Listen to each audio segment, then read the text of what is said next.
Hello student, welcome to our exam B. आज हम discuss करेंगे अर्थमेटिक के कुछ ऐसे क्वेश्चंस जो हमारे ईएसआईसी यूडीसी एग्जाम के लिए काफी इंपॉर्टेंट है। सबसे पहले हम ईएसआईसी यूडीसी एग्जाम में क्वांट सेक्शन की बात करते हैं कि उसमें एग्जाम का लेवल, क्वेश्चंस का लेवल क्या होता है। तो आपके पास जो क्वेश्चंस होंगे क्वांट सेक्शन में वो इजी टू मॉडरेट होंगे, डिफिकल्ट क्वेश्चंस बहुत ही रेयर मिलने के चांसेस है। ठीक है, तो सबसे पहले हम देखते हैं हमारे अर्थमेटिक क्वेश्चंस। फर्स्ट क्वेश्चन है, ए company gives 12% commission to the salesman on his total sale and the above sales of 15,000 1% bonus. एक कंपनी है जो अपने सेल्समैन को एज ए सैलरी, ठीक है, क्या देती है, टोटल सेल का 12% as a commission and 1% as a bonus. पर 1% बोनस पे एक कंडीशन अप्लाई है कि 15,000 तक कोई भी बोनस नहीं मिलेगा। यानी अगर सेल्समैन सेल्स जो देता है वो 15,000 की देता है तो 15,000 पे कोई भी बोनस अप्लाई नहीं होगा। 15,000 से अबव जितनी भी वो सेल डिपॉजिट करवाएगा उस पे 1% का एज ए बोनस मिलेगा। तो अगर हम सेल्समैन की अर्निंग की बात करें तो वो क्या हो गई, as a commission plus bonus. ठीक है, नेक्स्ट हमें क्या कहा गया है, if the salesman deposit 52,350 rupees in a company after deducting his commission कह लीजिए या हिज अर्निंग कह लीजिए, बात एक ही है, कमीशन के साथ साथ बोनस पार्ट भी इंक्लूडेड है। ठीक है, from the total sale find the total sale कहा गया है। हमें यहाँ पर क्वेश्चन में देखिए क्या कहा गया है कि सेल्समैन जो है वो अपनी सैलरी के अलावा जो डिपॉजिट कराता है अमाउंट वो कितना है, 52,350 रुपीज। ठीक है, तो हमें टोटल सेल बतानी है। सबसे मेन चीज, अगर सारी की सारी वैल्यू जो डिपेंड है वो किस पे है, टोटल सेल पे ही है। सेल्समैन की जो अर्निंग है वो भी किस पे डिपेंड है, अगर हम बात करें तो टोटल सेल पे। ठीक है, बोनस है वो भी किस पे डिपेंड है, टोटल सेल पे। तो हमें सबसे पहले वैल्यू क्या अज्यूम करनी पड़ेगी, सबसे पहले मैं इस क्वेश्चन को कॉन्सेप्ट के अकॉर्डिंग डिस्क्राइब करूंगी, फिर मैं बताऊंगी कि हमें एग्जाम में इसे कैसे अप्रोच करना है। तो सबसे पहले हम टोटल सेल क्या ले लेते हैं। ठीक है, जो टोटल सेल सेल्समैन ने दी है, ठीक है, तो वो कितनी है, एक्स है। ठीक है, टोटल सेल्स जो क्या है वो एक्स है। अब अगर सेकंड बात करिए तो हम यहां पर सेल्समैन की अर्निंग की बात करते हैं या सैलरी की।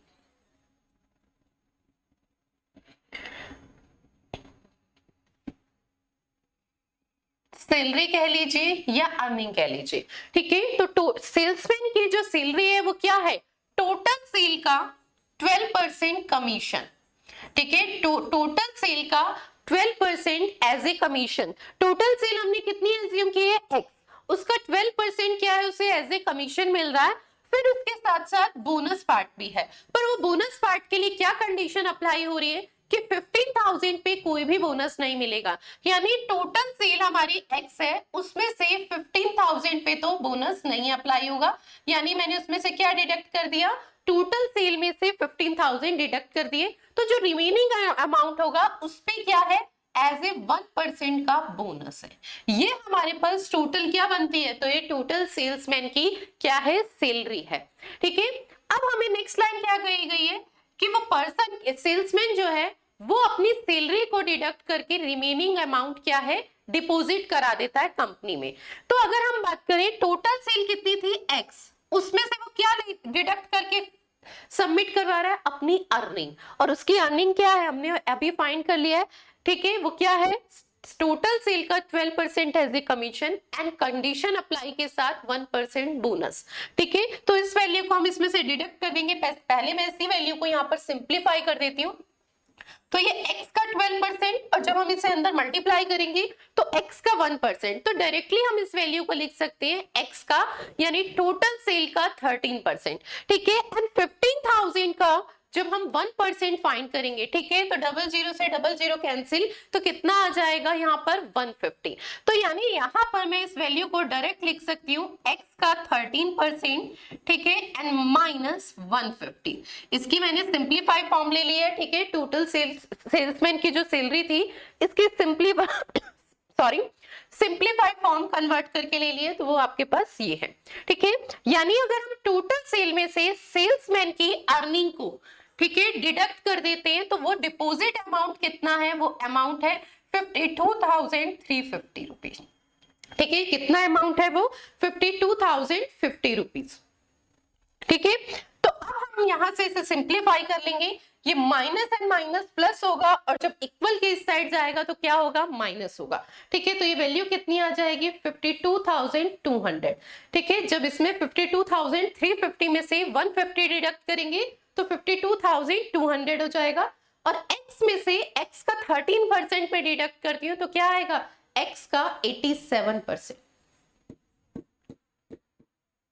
ठीक है, अब आपको कैलकुलेशन भी समझनी है। देखिए 87 है और यहां पर अगर मैं कहूं 522 है। ठीक है, बेसिक वैल्यू की अगर हम बात करते हैं, ठीक है, तो हमें इसे कैसे ऑब्जर्व करना है, 80 का मैं 52 के या फिर 580 ले रहे हैं तो 500 के अप्रॉक्स मल्टीपल देखेंगे, 8 ले रहे हैं इसे तो ठीक है 50 के अप्रॉक्स, 80 ले रहे हैं तो अगर मैं बात करूं तो 80 की मैं 6 से मल्टीप्लाई करती हूं तो आपके पास वैल्यू आती है 480।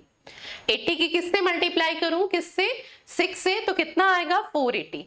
और यहां पर मेरे पास 87 था, मैंने 80 की मल्टीप्लाई की थी ब्रेक करके, तो 7 की भी तो हम 6 से करेंगे तो कितना आएगा 42।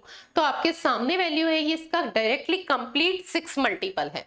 ठीक है, तो 87 से ये सिंप्लीफाई होगा कितना, 6 टाइम 00। ठीक है, और इसे 100 को क्रॉस मल्टीप्लाई करेंगे तो x की वैल्यू हमारे पास कितनी आ जाएगी 60,000। x हमने क्या एज्यूम किया था, टोटल सेल। ठीक है, तो टोटल सेल की वैल्यू कितनी आ गई 60,000। ये क्वेश्चन हमारा था अकॉर्डिंग टू कॉन्सेप्ट। ठीक है, अगर हम एग्जाम की बात करते हैं तो एग्जाम में हमें कैसे समझना है, हमें यहाँ पर ये पॉइंट समझना है कि 12% क्या है, टोटल सेल का एज ए कमीशन उसकी इनकम है और 1% एज ए बोनस उसकी इनकम का पार्ट है। पर बोनस पे अगर हम एक सिंपल सी कंडीशन अप्लाई नहीं करते कि 15,000 पे बोनस नहीं मिलेगा।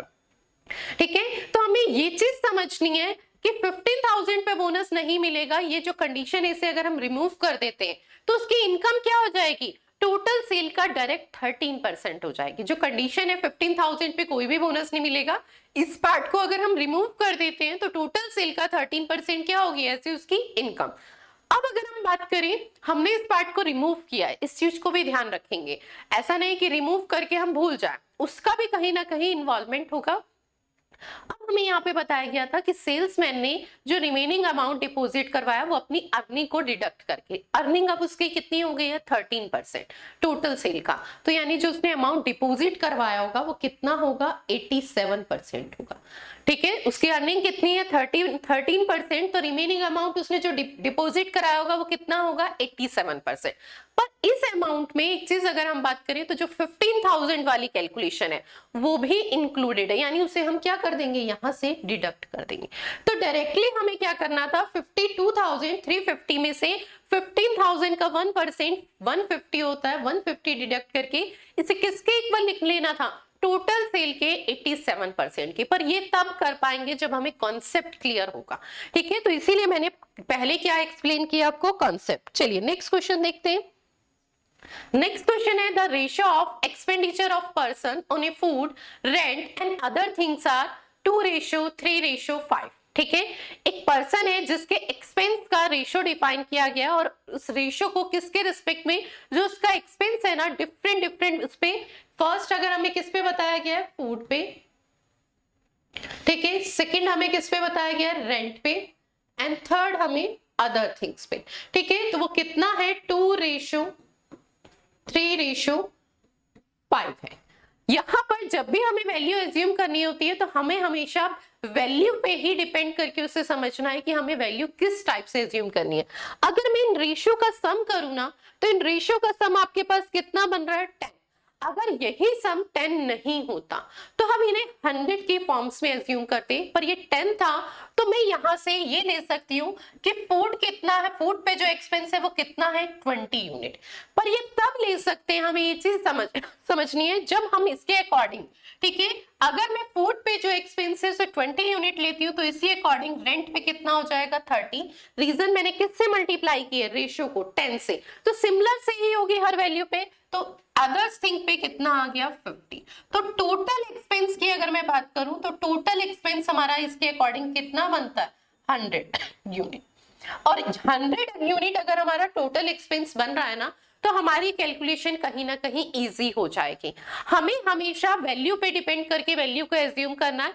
यहाँ पर जो हमारा रेशियो का सम था वो कितना था 10, तो मैंने उसे 10 से ही मल्टीप्लाई करके उसके रिस्पेक्ट में वैल्यू ले ली कि ताकि टोटल एक्सपेंस कितना हो जाए सम। और यही अगर 10 नहीं होता, डिफरेंट वैल्यू होती, तो हम इन्हें 100 के रिस्पेक्ट में लेते तो हमारे लिए ये वैल्यू ज्यादा इजी होती। तो ये हमें वैल्यू पे ही डिपेंड करेगा हमें वैल्यू कैसे एज्यूम करनी है। ठीक है, तो हमने यहाँ से फूड पे, रेंट पे एंड अदर्स थिंग पे जो एक्सपेंस था हमने वो ले लिया 20 unit, 30 unit and 50 unit, and total expense अगर हम बात करें तो वो कितना हो गया 100 यूनिट।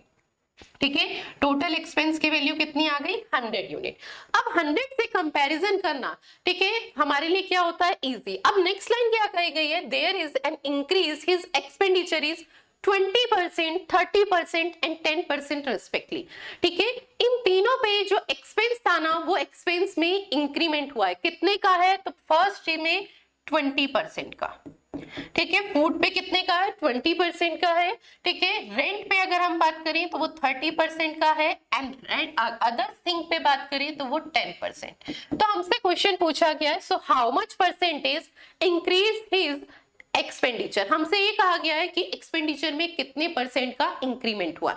हमें डिफरेंट जो एक्सपेंस के डिफरेंट पार्ट्स थे उन पे इंक्रीमेंट गिवन है एंड ओवरऑल पे पूछा गया। मैंने इसे 100 इसलिए लिया, टोटल एक्सपेंस हमारा 100 होगा। 100 से परसेंटेज का कंपैरिजन करना हमें कैलकुलेट नहीं करना पड़ता, हम डायरेक्ट बता सकते हैं। ठीक है, अब अगर मैं बात करूं, मैंने फूड पे जो एक्सपेंस था वो कितना लिया 20 यूनिट। 20 यूनिट का 20% कितना होगा 4 यूनिट, यानी एक्सपेंस में जो इंक्रीमेंट है, सिर्फ इंक्रीमेंट पार्ट ले रही हूं मैं। ठीक है, तो फूड पे कितना इंक्रीमेंट हुआ है 4 यूनिट का। ठीक है, यानी अब कितना हो गया होगा 24। इसकी रिक्वायरमेंट नहीं है कि अब कितना हो गया, हमें तो सिर्फ इंक्रीज वैल्यू बतानी है, तो हमारे लिए वही रिक्वायरमेंट है। ठीक है, तो 30 का 30% अगर मैं कहूं तो कितने यूनिट का, यानी रेंट में इंक्रीमेंट हुआ है, यानी कितना एक्सपेंस इंक्रीमेंट हुआ है 9 यूनिट का। ठीक है, ऐसे ही सिमिलर अगर हम बात करें तो अदर थिंग का एक्सपेंस 50 यूनिट था, 50 यूनिट का 10% इज 5 यूनिट। ठीक है, तो अगर हम ओवरऑल देखें, ठीक है, तो एक्सपेंस में जो इंक्रीमेंट है 4 + 9 + 5। ठीक है, तो ये आपके पास कितना हो गया 9 9 18। ठीक है, यानी कितना इंक्रीमेंट हुआ है 18 यूनिट। 18 यूनिट किस पे हुआ है, पहले हमारा एक्सपेंस कितना था 100 यूनिट, 100 पे 18 यूनिट अगर इंक्रीमेंट है तो वो 18% ही है। हमें परसेंटेज में उसे अगेन कैलकुलेट नहीं करना पड़ेगा, तो ओवरऑल कितने परसेंट का इंक्रीमेंट है 18% का। चलिए नेक्स्ट क्वेश्चन देखते हैं। हमारे ESIC UDC एग्जाम में अगर आप एनरोल करना चाहते हैं तो उसके लिए एक कोड यूज कर सकते हैं ESIC 70। ठीक है, जिससे आप फ्लैट 70% का डिस्काउंट लेके कोर्स में एनरोल कर सकते हैं। चलिए नेक्स्ट क्वेश्चन है हमारे पास, ABC together earn 1350 in 9 days। ठीक है, A and C together earn 470 rupees in 5 days and B and C together earn 760 rupees in 10 days। हमें यहाँ पर क्या एक्सप्लेन किया गया है कि A, B, C 9 डेज में कितना अर्न कर रहे हैं, A and C 5 डेज में कितना अर्न कर रहे हैं। ठीक है, and B and C 10 days में कितना अर्न कर रहे हैं, और हमसे पूछा गया है डेली अर्निंग बतानी हमें। ठीक है, किसकी, ए की। तो सबसे पहले अगर हम एक चीज समझे, फर्स्ट लाइन में हमें डाटा गिवन है ए, बी एंड सी। ठीक है, कितने डेज का इनके टोटल पेमेंट है, तो 9 डेज का, और वो कितना पेमेंट है तो 1350। 9 डेज में तीनों को जो टोटल पेमेंट मिल रहा है वो कितना है 1350। तो यहां से हम ये वैल्यू फाइंड कर सकते हैं कि ए, बी, सी को जो पर डे वेजेस मिलता है वो कितना है। ठीक है, तो डिवाइडेड बाय 9 तो कितना आ जाएगा 150। क्लियर है। सेकेंड ऐसी अकॉर्डिंग हमें यहाँ पर गिवन है ए एंड सी को 5 डेज का जो वेजेस मिलता है वो कितना है 470। ठीक है, तो यहां से हम वैल्यू फाइंड कर सकते हैं ए एंड सी का पर डे का वेजेस, तो वो कितना हो जाएगा, इसे डिवाइड करेंगे 5 से तो 94 रुपीज। ठीक है, ऐसे ही थर्ड लाइन हमें डिस्क्राइब की गई है बी एंड सी का। ठीक है, 10 डेज का जो टोटल वेजेस गिवन है, ठीक है, वो कितना है 760 रुपीज है। हम यहाँ से उनका पर डे का वेजेस जो फाइंड कर सकते हैं, तो वो कितना हो जाएगा हमारे पास 76 रुपीज हो जाएगा। ये बात क्लियर है, कितना हो जाएगा 76। तो यहां से हमारे पास ए बी सी का टोटल पर डे का वेजेस आ गया 150, ए एंड सी का पर डे का वेजेस आ गया 94 रुपीज, ठीक है, एंड बी एंड सी का पर डे का वेजेस हमारे पास आ गया 76 रुपीज। अब हमें यहाँ पर फाइंड करना है ए का पर डे का वेजेस। तो सबसे पहले हमें ए का वेजेस फाइंड करना है। तो हमारे पास जो इक्वेशन 2 है एंड इक्वेशन 3, अगर मैं इसे ऐड कर देती हूँ तो हमारे पास वैल्यू किसकी आएगी? तो a प्लस सी है, यहाँ पर b प्लस सी है, तो यहां से हमारे पास वैल्यू आएगी a plus B and 2c की, और वो कितनी होगी? ठीक है, तो जब हम इन दोनों इक्वेशन को ऐड करें तो 94 प्लस 76 पे ऐड होगा, तो किसके इक्वल है वो? 170 के, 170 रुपीज। अब यहां से एक चीज समझिए कि यहाँ पर हमारे पास किस किस का वेजेस है? ए का, बी का एंड सी का 2 टाइम्स का, यानी 2 डेज का वेजेस है, यानी 2 डबल वेजेस है, ठीक है। और अगर हम इक्वेशन 1 की बात करते हैं तो उसमें हमारे पास सी का सिंगल। तो इन दोनों इक्वेशन को अगर मैं सॉल्व करती हूँ, ठीक है, दोनों इक्वेशन को सब्ट्रैक्ट करती हूँ, तो यहाँ पे क्या वैल्यू सब्ट्रैक्ट हो जाएगी? ए बी से ए बी कैंसिल हो जाएगा, 2c में से c सब्ट्रैक्ट करूंगी तो मेरे पास c का पर डे का वेजेस आ जाएगा। तो वो कितना है? 170 माइनस 150, तो कितना? 20 रुपीज आ गया, ठीक है। तो यहां से हमने किसका वेजेस फाइंड कर लिया? सी का पर डे का वेजेस वो कितना है? 20 रुपीज है। पर हमें वेजेस किसका फाइंड करना है पर डे का? तो वो किसका? ए का। अब अगर हम सेकेंड इक्वेशन में देखें तो ए और सी का हमें पर डे का टोटल वेजेस दिया है 94, जिसमें से सी का कितना है? 20 रुपीज, ठीक है। सी का वेजेस 20 रुपीज है, तो रिमेनिंग किसका होगा? ए का। तो 94 में से 20 डिडक्ट करेंगे तो हमारे पास ए का वेजेस आ जाएगा 94 माइनस 20, तो यानी कितना है? ए का पर डे का वेजेस कितना है? 74 रुपीज, ठीक है। हमें यही फाइंड करना था, ए का पर डे का वेजेस। चलिए नेक्स्ट क्वेश्चन है हमारे पास, the income ratio of A B C is 3:7:4 and their expenditure ratio is 4:3:5. If A saved 300 rupees out of the total income rupees 2400, then find the difference between savings of B and C. हमें यहाँ पर क्या है? A, B, C 3 person है, उनकी income में ratio describe किया गया है, तो वो क्या है? 3:7:4, ठीक है। सेकेंड हमें उनके एक्सपेंडिचर में रेशियो डिस्क्राइब किया गया है 4:3:5। फिर हमें बताया गया है कि ए की जो इनकम है वो 2400 है और उसमें से सेविंग कितनी है? तो वो 300 है। अब हमसे ये पूछा गया है कि बी एंड सी की सेविंग्स में डिफरेंस बताना है। तो अगर हमें बी एंड सी की सेविंग्स में डिफरेंस बताना है तो सबसे पहले हमें दोनों की सेविंग्स की जरूरत होगी, ठीक है। तो हमें उनकी सेविंग्स फाइंड करनी होगी। तो सबसे पहले हम क्वेश्चन को देखते हैं। हमें ए, बी एंड सी इनकी इनकम में रेशियो गिवन है, ठीक है, और वो रेशियो कितना है? 3:7:4, ठीक है। एबीसी तीनों की इनकम में हमें रेशियो गिवन है, तो वो कितना है? 3:7:4। अब हमें यहाँ पे ए की इनकम भी गिवन है, ठीक है। ए की इनकम कितनी है? 2400। ए की इनकम 2400 है, वो किसके इक्विवेलेंट होगी? तो वो 3 यूनिट के इक्विवेलेंट है। ये बात तो क्लियर हो गई ना? रेशियो के अकॉर्डिंग हमें वैल्यू गिवन है, इनकी इनकम में रेशियो गिवन है, तो 3 यूनिट किसके इक्विवेलेंट है? 2400 के। तो 1 यूनिट की वैल्यू क्या हो जाएगी? 800। कैसे? 3 यूनिट इक्विवेलेंट है 24, तो 1 यूनिट की वैल्यू फाइंड करनी है, तो डिवाइडेड बाय 3, तो कितना आ गया? 800। इसी अकॉर्डिंग हम तीनों की इनकम फाइंड कर सकते हैं यहाँ से, ठीक है। तो इसके अकॉर्डिंग 1 यूनिट की वैल्यू कितनी है? 800, तो 7 यूनिट की वैल्यू कितनी हो जाएगी? 5600, ठीक है। एंड 4 यूनिट की वैल्यू कितनी हो जाएगी? तो वो आपके पास 3200। तो यहां से हमारे पास ए बी सी तीनों की इनकम आ गई है, ठीक है। ए की इनकम कितनी है? 2400, बी की 5600 एंड सी की अगर हम बात करें तो वो कितनी है हमारे पास? 3200। अब नेक्स्ट हमें जो दिया है रेशियो, वो उनके एक्सपेंस में दिया है, ए, बी एंड सी के एक्सपेंस में, ठीक है। वो रेशियो कितना गिवन है? 4:3:5।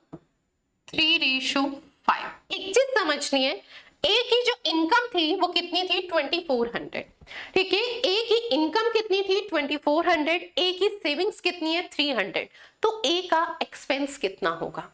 ठीक है, तो ए का एक्सपेंस अगर मैं बात करूं, ठीक है, ए के एक्सपेंस की, तो वो कितना होगा 2400 माइनस सेविंग्स।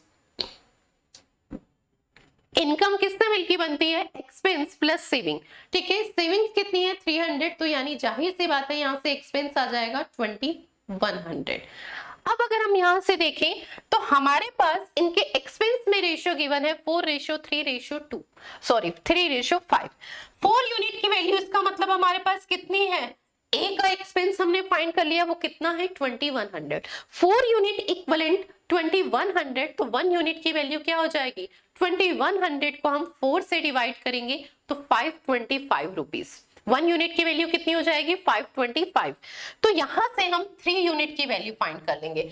525 को 3 से मल्टीप्लाई करूंगी तो 500 को 3 से 1500, 25 को 3 से 75, तो कितनी आ जाएगी, यानी बी का एक्सपेंस आ जाएगा 1575। ऐसे ही हमारे पास सी का एक्सपेंस आ जाएगा 525 की 5 से मल्टीप्लाई करेंगे तो आपके पास वैल्यू कितनी आ जाएगी 5 की 500 की 5 से 2500, 25 की 5 से 120, यानी 2625।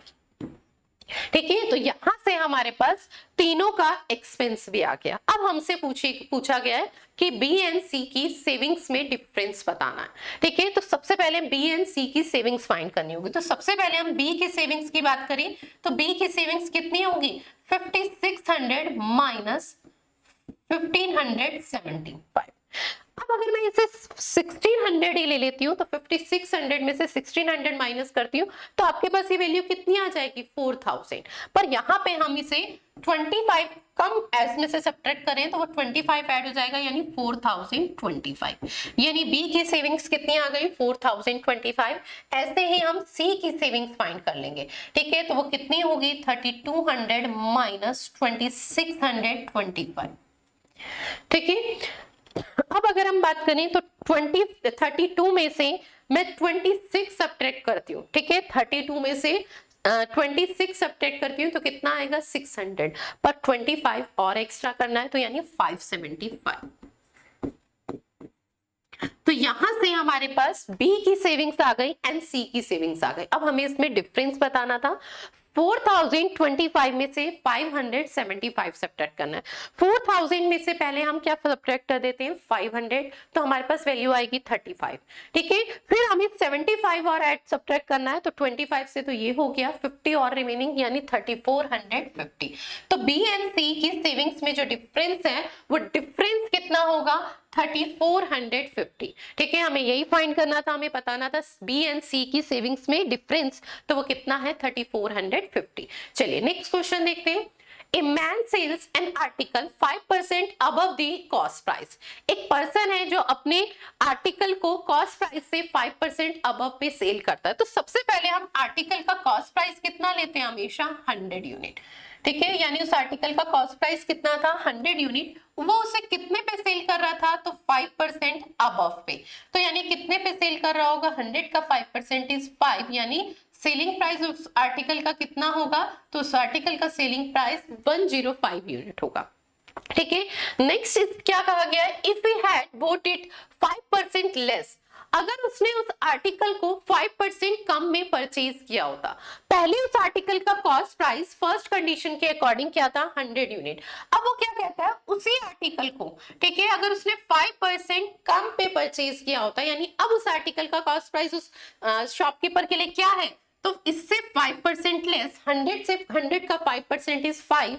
ठीक है, तो यानी कितने में परचेज किया है 95 यूनिट में परचेज किया, यानी अब उसकी कॉस्ट क्या है उसके लिए 95 यूनिट है। ठीक है, नेक्स्ट लाइन क्या कही है, what he had to paid it for and sold it 2 rupees less, he would have to gain 10%। ठीक है, वो पहले के कंपैरिजन में, ठीक है, 2 रुपीज कम में इसको सेल कर रहा है, ठीक है, तब भी उसे 10% का प्रॉफिट हो रहा है। अगर हम बात करें कॉस्ट प्राइस 95 यूनिट है, ठीक है, 10% का प्रॉफिट, तो इसके अकॉर्डिंग 10% का प्रॉफिट कितना हो जाएगा 95 का 10% इज 9.5। ठीक है, यानी अब जो सेलिंग प्राइस होगा, अब वो सेलिंग प्राइस क्या होगा 95 प्लस में 9.5 यानी कितना हो जाएगा 104.5 यूनिट। अब उस आर्टिकल का सेलिंग प्राइस कितना हो गया है 104.5 पर यूनिट। ठीक है, अब क्या कहा गया है कि ये पहले के कंपैरिजन में, पहले जो उसका सेलिंग प्राइस था और अब जो सेलिंग प्राइस है उसमें जो डिफरेंस है ना वो कितने का है 2 रुपीज लेस है। पहले से क्या है 2 रुपीज लेस में सेल किया गया। अगर मैं पहले के कंपैरिजन में देखूं तो पहले उसका सेलिंग प्राइस कितना था 105 यूनिट, अब उस आर्टिकल का सेलिंग प्राइस कितना है 104.5 यूनिट। कितना कम है तो 0.5%, या फिर हम इसे क्या कह सकते हैं 0.5%। और वो किसके इक्वल हमें गिवन है 2 रुपीज के इक्वल है। 0.5% की वैल्यू है 2 रुपीज, तो 1% की वैल्यू अंडरस्टूड है कितना 4 रुपीज। ठीक है, हमसे पूछा गया था cost price of article. Article का कॉस्ट प्राइस कितना है 1 यूनिट, यानी 1% की वैल्यू हमारे पास कितनी है 4 रुपीज। तो 100 यूनिट की वैल्यू कितनी हो जाएगी, तो 100 यूनिट की वैल्यू हो जाएगी 400 रुपीज, यानी उस आर्टिकल का कॉस्ट प्राइस कितना था 400 रुपीज। ठीक है, तो इसे हमें कॉस्ट प्राइस ही फाइंड करना था। चलिए, थैंक यू सो मच, मिलते हैं फिर सेम सीरीज के साथ।